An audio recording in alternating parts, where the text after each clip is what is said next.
When it comes to winning bidding wars, in a year where bidding wars are becoming the norm, how do you convince the listing agent to choose your offer? When you're trying to win a bidding war, the smallest details can have the biggest impact, and you better bring more than a good price to the table. Price is price. Everybody, and I think that's a mistake we all make. Everyone just assumes it's a price discussion. It's about risk too, right? The seller wants the best terms and they want the lowest risk, which means they want the highest probability that this horse is going to cross the finish line. That's the voice of Sarita Dua, an agent in Portland, Oregon, where bidding wars are common and the market is unlike anything she's seen in her 16 years in real estate. Sarita is back with me today for part 2 of our conversation about winning bidding wars. This week, we'll continue talking about the 3 C's: confidence, communication, and creativity. By the time we finish today, this is the question we'll answer. How do you write an offer that tells the listing agent, our horse is the one that has the best terms, lowest risk, and is most likely to cross the finish line? This is the walkthrough.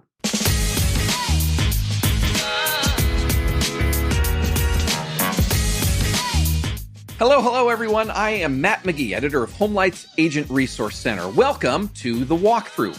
On this show, you'll learn what's working right now from the best real estate agents and industry experts in the country. At HomeLight, we believe in real estate agents, and we're on a journey to find out how great agents grow their business, stand out from the crowd, and become irreplaceable. You can get involved in the show in a couple different ways. Leave a voicemail or send me a text. The number is 415-322-3328. You can send an email. It's walkthrough@homelight.com, or just find me in our Facebook listener community. Go to Facebook, do a search for HomeLight Walkthrough, and the group should come right up. I want to start this week with a couple statistics from HomeLight's Q3 Top Agent Insights Survey. It just came out this month. Statistic number 1, 97% of the 1,100 agents we surveyed told us that they've had multiple offers on at least one of their listings in the past 3 months. Number 2, 87% of agents working with buyers said they are bidding above the asking price just to compete. Well, we're in the middle of a 2-part walkthrough series where we don't just want to talk about competing, we want to find out how you win bidding wars. My guest is Sarita Dua, a 16-year veteran agent working in the red-hot Portland, Oregon market. Sarita loves working with buyers. She says they make up about 65% of her business, and she has been winning a lot of bidding wars this year for her clients, including this summer. She won 7 bidding wars in a single weekend. Before we get into part 2, I want to make sure you're caught up and on the same page with me. So in part 1 last week, that was episode 33, Sarita said you have to change how you write offers in a competitive market like this. She talked about the 5 parts of an offer: price, earnest money, down payment, close date, and what she calls the miscellaneous bucket. That last one, miscellaneous bucket, that includes things like contingencies and rent backs and so forth. She says that's the most important part of the offer when you're trying to win a bidding war. Sarita also introduced the 3 C's: confidence, communication, and creativity. Those are the key to winning bidding wars. In part 1 last week, we covered confidence and we started talking about communication. Today, we're going to pick up right where we left off with communication, and then we'll transition into creativity. So you'll hear Sarita talk about a creative tactic that she calls the Swoop, where she gives the listing agent a deadline to respond to her buyer's offer. You'll also hear what she needs to know from her buyers to help her write the best offer possible, and an answer to a listener question about how to beat an all-cash offer. As we dive into part 2 right now, we are talking about those 3 C's, and specifically the middle C, which is communication. I think there's this debate that a lot of agents have when they're talking to the listing agent. Should I play it close to the vest or should I show my cards? You're all about showing your cards. Especially if I know my client wants it, right? If my client's indifferent, then we're indifferent, right? But if they're like, this is the one, then, I'm not really giving anything away if I tell them we're writing an offer, because we are writing an offer. And in fact, I want them to know we're writing an offer, because at the end of the day, some of these agents will have a deadline and then an amazing offer will come in and they're going to not respect the deadline and they're going to take it. So it's important for them to know we're putting together something awesome. It's going to be worth your while. Share with me what matters, right? To your seller. Again, whether I can do anything about it or not, I don't know, but at least tell me, besides price, what will make this a win. They might say, guess what? We want the highest price and we want the least amount of headache. One time he said, you know what? Price matters, but like we've actually had a sale fail. So like these guys just want someone who's sure and they want it to close. So then now I know in my offer, I'm going to show hints that like we're sure, right? Which might be high earnest money, shorter inspection period, a really strong, we've seen it 3 times, all of it. Like they're going to know that we're sure. And so it just depends so I believe if they really do want the house, we're not giving anything away saying we want the house, tell me how to make it a win. Other people may disagree and that's completely okay. But I just don't think I'm giving anything away by saying we're going to put together something awesome. Tell me what makes it a win. You also said in terms of writing the offer and communicating with the listing agent that you want to present the best price, but you want to present your buyer as the best buyer, not just the best price. That's right. Because sometimes, Matt, if it was just price, I have this joke, it would be a game show, right? It'd be the price is right. Now we're just, when you go on the showcase showdown here, like, you have to bet on the treadmill and some people will say $1,000 and some people will say $1. Like it's just literally a guessing game on what the right number is. It has to be more than one dimension. And here's the thing, if you do your job right and build that rapport, sometimes we're just not the highest or even the second highest. Maybe we're in the top 3, but we're in spitting distance. But they like the professionalism, the communication. They like that we know how to fill out the form. We were pretty complete. We had the pre-approval letter. We had the lender call when we submitted the offer. Like we just dotted every I, crossed every T. Many times, honestly, I will get the call saying, Sarita, you weren't the highest, but we really liked a lot of things about your offer. Like they know at that point, I'm not going to be able to really change my down payment. But maybe it's a few $1,000s to adjust the price, or maybe it's 1 week for the close date or something like that. A lot of times I will get the counter, even a verbal counter. Sarita, you're really close. If you think you can do this, this, and this, you're going to get it. And part of the reason I get that call, 2 things. 1, I built rapport just now. But 2, unfortunately, for those people that just started like yesterday or the day before, it's been 16 years of being a professional and having a good reputation in my market. Like I didn't know 16 years ago, this market's going to present itself and I just better be on my best behavior. I just knew I had to be a good agent. So reputation matters. And then your conversations around this particular transaction and the rapport you're building on the phone, following up with text, making sure you're asking the agent, hey, did you get everything? Is there anything I can do to make this easier? Is there anything that's missing that you think I should be addressing right now? What can I do? You're just, you don't want to be annoying, but you want to just make sure you go above and beyond to stand out. And I'll be honest with you, the bar is really low because there's so many agents today that are just texting everything in. They're not picking up the phone. They're not even following up to see if you got the email. They're not even presenting the offer. They're like, here's the offer. Like, at least take the time to recap the offer in the summary. So the agent doesn't miss like, oh, the offer was awesome, but there was a line in there where they asked for closing costs and I kind of missed that. Like make sure you at least have the good and the bad like highlighted up front so that there's no miscommunication and they didn't miss a key term of the offer, right? And so I think it's just really important for us. Honestly, I'm not asking people to do much more than like what I think is the standards of our job. It's not even like, we're not, sending flowers and skywriting here. We're just doing our job, but so many others aren't that I think you do stand out. So we've talked about confidence and communication. The third C you mentioned is creativity. Where does that play into the process of multiple offer situations and trying to win a bidding war? So creativity is really I love the concept of deal structure. After 16 years, every deal has its own fingerprint, its own, pillars or tenets. And that's what makes every kind of interaction or negotiation unique. And so the creativity is really taking what you learned from the communication phase and applying it to an offer term. For example, like, oh, they don't know where they're going. I'm going to give them free rent back. Oh, they're worried about their bottom line. They're just like price really matters. maybe we limit how repairs are going to be. So they know that even after repairs, there's not going to be this second crazy negotiation. So creativity is being able to listen and apply. There's also some other kind of creative things I've done.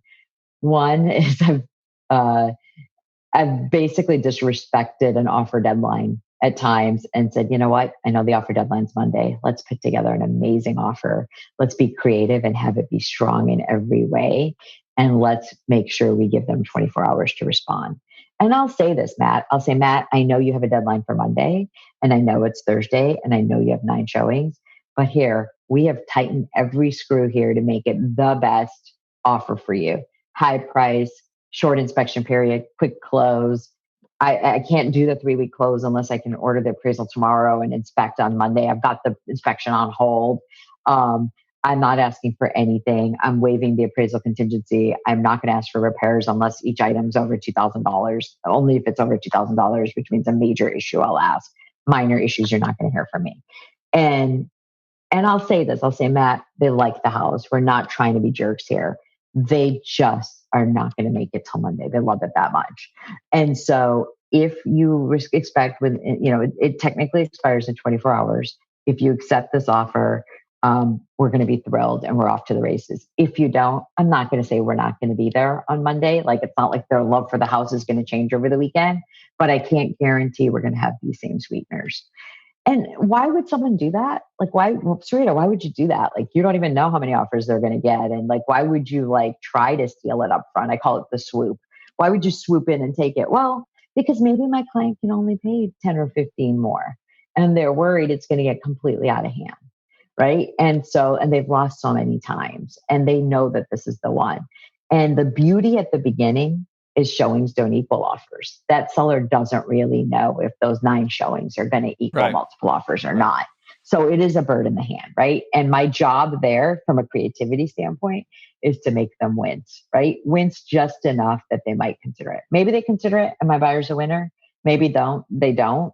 My job, hopefully, is to do it in a way where I don't piss them off. And I'm still professional enough that they get that I was working hard for my client. And it shows you that this is the kind of agent who's going to just work really hard to make sure that, things work out in a successful outcome, which is really for both our clients. Do you ever get a negative reaction from a listing agent when you do put a 24 or whatever it might be 48-hour deadline on the offer that your clients are writing?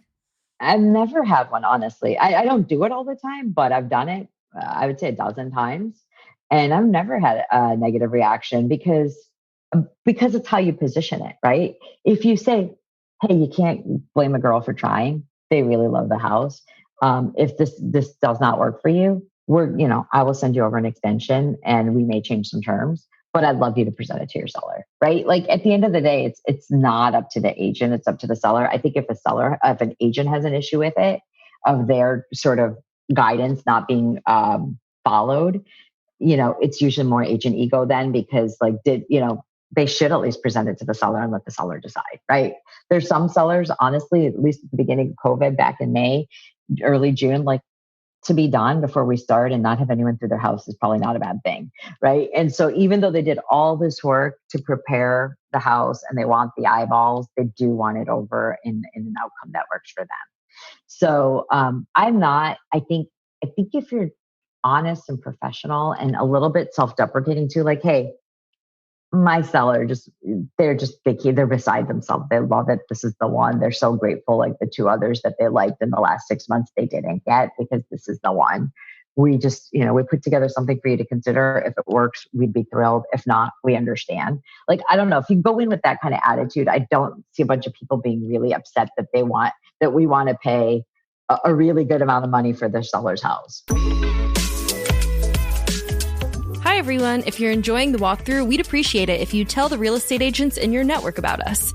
Even more, please rate and review us on Apple Podcasts, Spotify, or wherever you listen. Your feedback helps us get better, and in some cases can also help new listeners find and hear us. And when we get around to having you on the show, the more listeners, the better, right?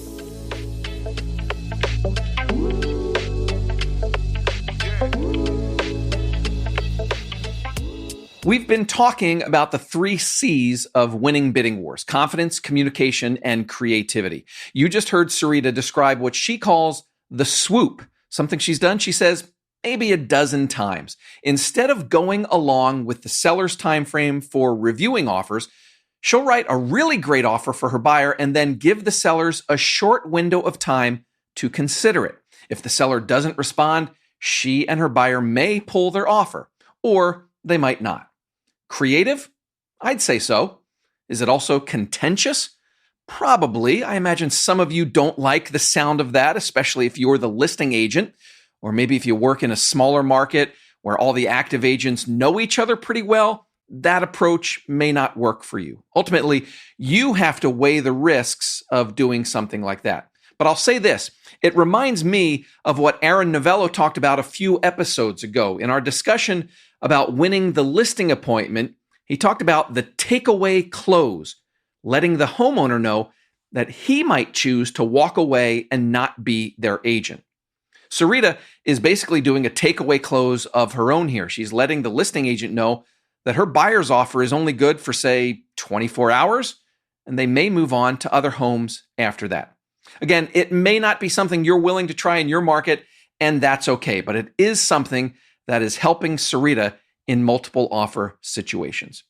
Now let's get back to the conversation. In order to write better offers and win bidding wars, there are a few things Sarita needs to know from her clients, starting with, what's your plan B if you don't get this house? I'm a big proponent of the teachings of Roger Urey, U-R-Y, getting to yes.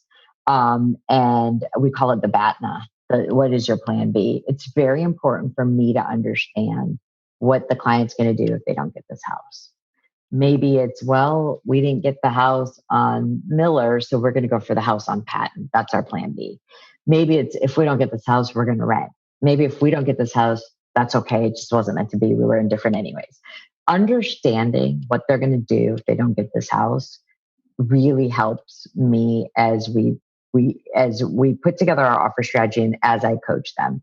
The other thing that's really important is for me to be, there's this beautiful meme, right, of Michael Phelps and Ryan Lochte, I think his name is, right, where Michael Phelps is swimming and Ryan is not looking at his lane, he's looking at Michael, right? And the meme says something like, pay attention to your lane, not your competition, right? Like winners focus on winning, losers focus on winners, or something like that, right? And I think it's really a great meme because it really applies to in multiple offers too, right? In some markets, if you know a deadline's Monday at 4, you know that between 3 and 4, they're all going to come in. We really know that we'll have a different strategy if there's 10 offers versus 2, but we don't know on Friday or Saturday what's going to happen on Monday. And so while we can somewhat pivot and adjust as we get new information, the truth is it may be 358 and 5 offers come in and we're never going to know that, right? So at some point we got to be the Michael Phelps here and be like, what actually matters to you independent of what the others are doing? So not only do I want them to know their plan B and I need to understand it, I also want them to know their ceiling or limit. I want to say, hey, Matt, you're loving this house. I know it's 439. I know you can, your pre-approval's up to 475. What is your max number? I need you to be completely, I don't care if there's 53 offers.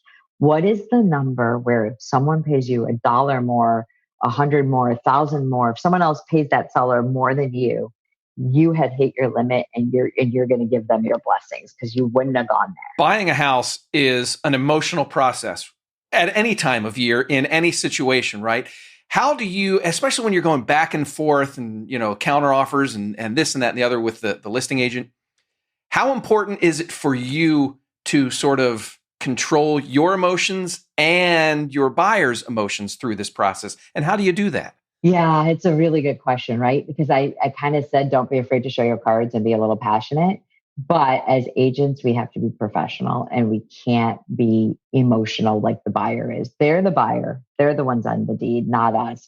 Sometimes we get caught up in winning and are doing our job so well that we forget that maybe we want this to work more than the buyer does, right? We know what it takes to win. We're telling them all the clues and they're just not willing to do it because this house doesn't mean that much to them, or they've got some other things going on that are more important. So the first thing I'd say to all you agents on the line is, one, you're not the buyer. You're the professional resource for the buyer. And you have to remember your role. You're not living with them. You're not on title. You're not buying this house. So you have to give them your opinion, good and bad, but let them make the decisions. Two, I advise people to, be creative, show some passion and energy, because then they know that we're committed. But don't belabor the offers and the counter offers. Sometimes when things go too long, egos get in the way. Agents have to have the last word. Sellers have to have the last word. I know personally, my husband, if we've had a garage sale and someone offers him like $1 for something that's $50, he'd rather give it to Goodwill for nothing than give it to his neighbor for $1, right? It's the principle of it. And so this idea of sometimes the emotions backfire if they kind of go on too long. And so one thing I would say about that is, how you just do that is you just sort of keep your emotions in check. Sometimes it's just important to pause and walk away. Sometimes I'll even ask the agent, especially if it's an agent I've got good rapport with, I'll be like, listen, we have a number in mind. We can get there quickly, or we can play the back and forth game. Let me ask you, how important is it to your seller to have the last word? You know your client. And they'll even tell me it's really important. I'm like, okay, great. I'm going to craft our strategy and I'll coach my client. This guy or gal likes negotiating. They may, don't care so much about who gets the last word. Let's just get to the number, right? And so we may go a little lower than where we were going to end up with, because we know that they like this for it. And so being able, most agents will answer that question, because again, it's a different version of the same question, which is like, what's a win for your seller, and respecting your seller's style. Some of them, they're going to want it. They believe the first offer is never the right one, and they're going to want to go back and forth. Okay. And sometimes it's going to be like, we're going to get there quickly. If that's okay with you, this is the number. It's like, we put a lot of thought into it. This is the final. We hope it works, but this is the game we're playing. And so I think sometimes just agent to agent, we can diffuse some future emotion by just understanding the personality types and the ground rules for the negotiation. We have a listener community on Facebook. And so I let the folks in the community know that we were going to be doing this conversation about winning multiple offer situations. So a couple questions from listeners. The first one is from Jordy Romer, who is an agent here in Central Washington, a couple hours north of me, a couple hours north of you. He says, how do you beat an all-cash offer? Cash is just one of the terms. It is hard to beat, but there are some people that will take more money via loan than they would cash. And sometimes they even want the time.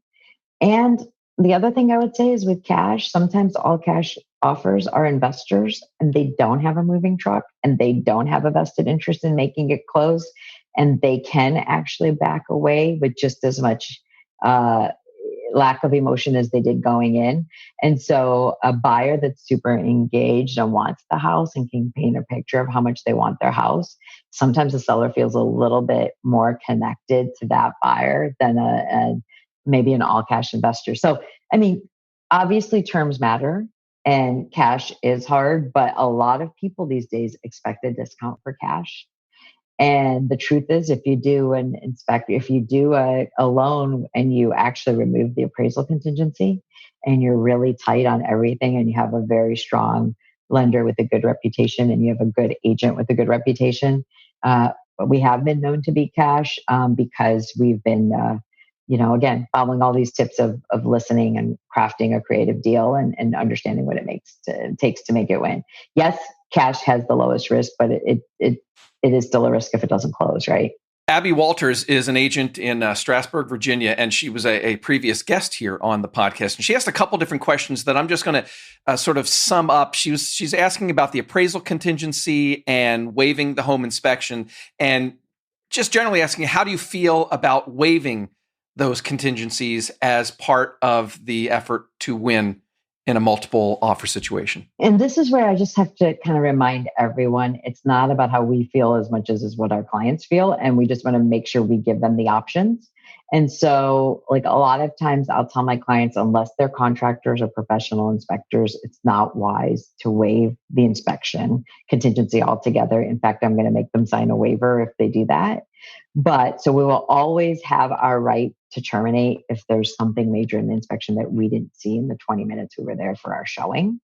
But we will then set expectations, right?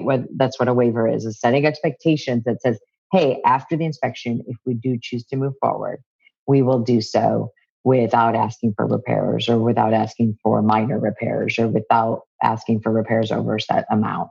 And so we typically, I mean, unless it's a tear down or an inspector, an inspector buying it, we usually, but there are some people that are like, they'll waive the inspection contingency because they'll inspect during the disclosure contingencies or whatever. There's some creativity there, right? But the truth is, we always, and we'll even write it, like while we're not waiving our right to terminate, we are saying that that if we move forward, this is how it's going to go. There have been times though with like sight unseen investor occupied, like let's say it's a duplex and you see one side and you don't see the other. We'll say stuff like, look, we know it's multiple offers. We've already walked through it with a contractor. We feel confident we can take it as is. And then we'll sort of know really upfront, like what we're going to do in the first few where we are. We do have a couple of other contingencies that we can use to get out. Sarita, this has been just so fantastic. Are there any final words of wisdom, pieces of advice that you would want listeners to think about as they continue to fight through this crazy market with all the multiple offer situations that everyone's dealing with? Oh, sage advice. Here we go. Well, first of all, it's an honor to be here. Thank you so much for having me. I would say this, don't forget to have fun with this. You can tell I get lit up. You can't see me on video, but you can hopefully hear it in my voice. If you're a seasoned agent, this is an invitation and a market for you to kind of wake up and get re-energized to the tools of our craft and find different ways of making our job fun, exciting, and challenging again. There were times, I think, where we all sort of got into some routines and now we're back to really exercising those muscles, those negotiation muscles, those communication muscles, those creativity muscles, and making sure that not only are we confident about the situations we're going in, but we really feel like we're the best agent for the job. The other thing I would give to the same advice to the newbies on the line, be thankful for this market. I got my license 1 year before a really tough market in 05 to 07 was insane. And I'm grateful for that year because learning how to actually write offers and meeting agents and going through some of the mechanics and then having a situation where then we had to learn how to be the best of the best, it's going to make you a better agent. So even though it's tough right now and you're going to be frustrated for buyers, I actually just want to tell people it's really fun working with buyers. You have a lot of control and you can vary a lot of things. And they're super grateful for our service, whereas sometimes sellers, you do everything right and they still wonder if they paid you too much or they could have got more. Right. So I would just say new or veteran, either way, this is a great time in our industry to like pivot to the times and deliver a high value to our clients. That's a great way to wrap it up. It's all about delivering the highest value to your clients, whether they be buyers or sellers. Thanks so much to Sarita Dua for 2 great episodes about winning bidding wars. Such a timely topic right now, with the way things are going in markets around the country. Let's do our takeaways segment. This is what stood out to me from today's show. Takeaway number 1, Sarita isn't afraid to put her cards on the table with the listing agent. If your buyers really want the house, just ask point blank, what matters to your seller? What do we need to do to win? And then listen to the clues so that you can write the best offer possible. Takeaway number 2, when it comes to being creative, Sarita shared this tactic she calls the swoop. It's something she's done maybe a dozen times over the years. She'll write a great offer and then tell the listing agent that it expires in, say, 24 hours. She's trying to swoop in and get the home for her buyer. And it has worked for Sarita. Creative? For sure. Controversial? Yep. I don't blame you if you think it is. Ultimately, you have to weigh the risks and decide if that's a tactic that you can use in your market. Takeaway number 3, to write the best offer possible, you need to know your client's max offer amount and their plan B. If they don't win the bidding war, do they have another house in mind? Will they have to get an apartment? That kind of stuff should guide your strategy. And then takeaway number 4, keep your emotions in check. Don't let the offers and counteroffers drag on and on too long. Sarita says you should also try to find out the seller's personality type. Are they the type of seller who would never accept the first offer? Do they like negotiating? Do they like having the last word? Knowing all of that helps you stay strategic and not emotional, and it gives you a better chance to win the bidding war. Okay, questions for Sarita. You can find her in our Facebook listener community. Just search Homelight Walkthrough, and the group should come right up. You can find me in there too, of course. Or if you prefer, send a voicemail or a text. The number is 415-322-3328. You can also email anytime. It's walkthrough@homelight.com. That's all for this week. Thanks again to Sarita Dua for joining me, and thank you for listening. My name's Matt McGee, and you've been listening to The Walkthrough. At Homelight, we believe in real estate agents. We're on a journey to find out how great agents grow their business, stand out from the crowd, and become irreplaceable. Go out and safely sell some homes. We'll talk to you again next week, everyone. Bye-bye.